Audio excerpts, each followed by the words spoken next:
আজকে আমি আর আমার বন্ধু চলে এসেছি ২১শে বইমেলায়। আজকে ২১শে বইমেলার শেষ দিন এবং শুক্রবার, ঢাকাবাসীর ছুটির দিন হওয়ায় আজকে অনেক ভিড় হয়েছে। তারপরেও আবার ২১শে বইমেলার শেষ দিন, অনেক তো ভিড় হওয়ারই কথা।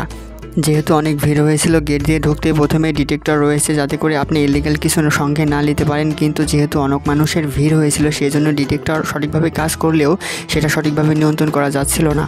গেট দিয়ে ঢুকতেই প্রথমে পড়লো শিশুদের এই বইয়ের স্টলটি। এখানে বিভিন্ন ধরনের বই রাখা ছিল যেগুলো মূলত শিশুদের জন্য তৈরি করা হয়েছে। সকলেই যায় বইমেলাতে বিভিন্ন ধরনের বই কেনার জন্য, আর আমরা গিয়েছি বইমেলাতে মানুষ দেখার জন্য এবং দোকানপাট দেখার জন্য, যে বইমেলাটা কেমন উদযাপন হচ্ছে সেটা দেখার জন্য। তো ঘুরতে ঘুরতে চোখে পড়লো যে এক জায়গায় ছবির ফ্রেম আছে, সেখানে থেকে সবাই ছবি উঠাচ্ছে। তো আমরাও কিছুক্ষণ দাঁড়ানোর পরে সেখানে থেকে কিছু ছবি উঠালাম। তো ছবি ওঠানোর পরে আমরা শুধু বইমেলার এক প্রান্ত থেকে অপর প্রান্ত পর্যন্ত ঘুরে বেড়াচ্ছি আর দেখতেছি। ঘুরতে ঘুরতে চোখে পড়ে গেল আইসিএস পাবলিকেশনের এই স্টলটি। এটা এমন করে সাজানো হয়েছে যেন মনে হচ্ছে যেন এটা স্থায়ীভাবে করা হয়েছে, কিন্তু এটা সাময়িক সময়ের জন্য করা হলে এত সুন্দর করে করা হয়েছে যেন মুগ্ধ হলাম।